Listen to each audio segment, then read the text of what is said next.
अस्सलामुअलैकुम एवरीवन। तो पहले ही अपील कर रही हूँ कि इस वीडियो को जो है ना वो ज़्यादा से ज़्यादा शेयर कीजिएगा। बहुत ही अच्छे और सिंपल तरीके से मैंने आपको इलेक्शन का जो है वो क्रोनोलॉजी समझाया है, ठीक ना। तो बिल्कुल शेयर करना मत भूलिएगा। तो चलिए वीडियो शुरू करते हैं। जैसा कि आप सबों को पता है कि यूपी कांस्टेबल एग्जाम 2024 जो है वो अभी फिलहाल हुआ और उसको लेकर बहुत सारे हंगामे चल रहे हैं कि पेपर लीक हुआ। जी हाँ, और इसको लेकर के लोगों ने प्रदर्शन भी किया, बहुत सारी गिरफ्तारियां भी हुई हैं। तकरीबन 50 लाख से ज्यादा लोगों ने जो है बेरोजगार युवाओं ने एग्जाम दिया था, अप्लाई किया था, फॉर्म फिलअप किया था। और बता दूं आपको कि एक फॉर्म फिलअप करने की फीस यानी चार्जेस थे 400 रुपीज, 400 रुपए पूरे। तो चलिए इसको अगर हम लोग जो है मोटा मोटी 50 लाख जो है वो पकड़ लेते हैं कि 50 लाख कैंडिडेट्स ने एग्जाम के लिए फॉर्म फिलअप किया और फीस भरे 400, यानी कि 50 लाख इंटू 400 कितने हुए? पूरे 2 अरब रुपए। यानी कि चुनाव से पहले सरकार ने तकरीबन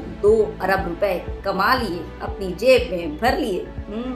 भाई वाह, मास्टरमाइंड मानना पड़ेगा। यूपी सरकार ने समझा दिया कि बेरोजगारों से भी जो है वो पैसे कमाए जा सकते हैं। वैसे आपको बता दूं कि पेपर लीक की खबर अगर सही साबित हो जाती है, ठीक, वो जांच का विषय है, अभी जांच चल रही है, तो अगर सही साबित हो जाती है तो यहाँ पर सवाल ये पैदा होता है, तो क्या जिन कैंडिडेट्स ने एग्जाम के लिए अप्लाई किया था उनको वापस से फॉर्म फिलअप करने होंगे? और अगर वापस वो फॉर्म फिलअप करते हैं तो उनको फीस भी जमा देनी होगी।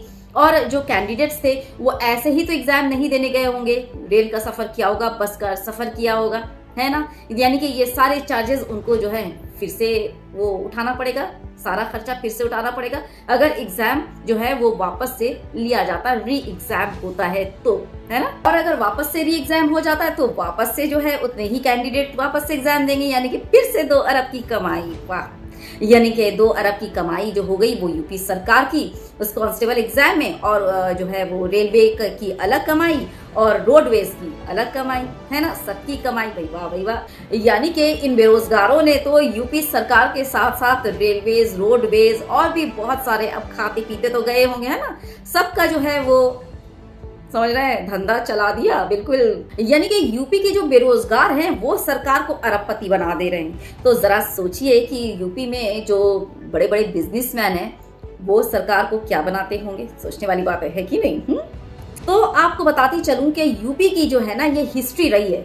सरकार चाहे कोई भी रही हो, चुनाव आने से पहले एक बड़ा कॉम्पिटिटिव एग्जाम को जो है जरूर ऑर्गेनाइज किया जाता है और जरूर होता है। और फिर जो है क्रोनोलॉजी समझिए क्या होता है, एग्जाम के पेपर लीक होता है, एग्जाम जो है वो खत्म हो जाता है, ठीक ना। और फिर या तो ये होता है कि जो नई सरकार आई होती है वो कहती है कि वो जो है उसमें कमियां निकालती है कि वो ये कमी थी, वो कमी थी, और इस तरह से जो पास कैंडिडेट है वो रद्द कर दी जाती है। समझ गए ना क्रोनोलॉजी? यानी कि सीधे लफ्जों में भर्ती जो है वो सिरे से खारिज कर देना, ठीक। सरकार की कमाई हो गई और यहाँ पर जो है सांप भी मर गया, लाठी भी रह गई। तो चलिए अब आपको मैं क्रोनोलॉजी यानी कि कैलकुलेशन जरा अच्छे से विस्तार से समझाती हूँ, समझिएगा जरूर और शेयर करना बिल्कुल मत भूलिएगा, ठीक ना। हाँ, तो 50 लाख इंटू 400 कितने हुए? 2 अरब हुए ना। लेकिन अब एग्जाम जो है वो तो खारिज, तो ये पैसा कहाँ खर्च होगा? यूपी में जो इलेक्शन आने वाला है उसमें। तो ये सही था ना?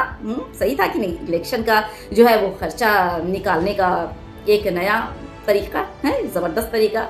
नौकरी पाने के लिए जो है वो सारे जो जितने भी वैकेंसी निकालो और फिर हजारों बेरोजगार से जो है थोड़े थोड़े 400 रुपए कौन से माने रखते हैं बेरोजगारों के लिए, वो तो अपना है ना, समझ रहे हैं ना। हाँ, तो एग्जाम फिलअप, फॉर्म फिलअप के नाम पर पैसे इकट्ठे करो और यहाँ पर इलेक्शन का जो है वो कलेक्शन हो गया, खर्चा निकल गया, खर्चा पानी। अब आप पूछेंगे कि ये 2 अरब रुपए इलेक्शन में कैसे खर्च होंगे, तो आप जरा मुझे बता दीजिए कि एक सांसद कितने में बिकता है? पूरे 20 करोड़ में। जी हाँ, तो ऐसे जो है 2 अरब में कितने मिल जाएंगे? कितने मिल जाएंगे? 60 तो लगभग मिल ही जाएंगे, 60 सांसद मिल जाएंगे। और जो है यूपी में टोटल सीट कितनी है? कितनी टोटल सीट है? पूरे 80, यानी कि 60 तो मिल गए, 60 तो सांसद मिल गए, तो बस हो गया काम, है ना। तो बस जोरदार तालियां जो है वो बजा लो। देखो कि 2 अरब रुपए बनाने का जबरदस्त जुगाड़। तो ये होती है टेक्निक। बेरोजगार खुश के वैकेंसी है, एग्जाम देंगे तो पास करेंगे तो नौकरी मिल जाएगी, और वहाँ दूसरी तरफ सरकार खुश के 2 अरब रुपए की जो है वो कमाई हो गई। इलेक्शन में जो है सांसद खरीदने में के काम आएंगे, सांसद खरीदने का भी इंतजाम हो गया, है ना। तो इसे कहते हैं सबका साथ सबका विकास। सबका साथ मतलब बेरोजगारों का, और सबका विकास कौन? सरकार का। और किसका? समझ गए ना कैलकुलेशन और क्रोनोलॉजी?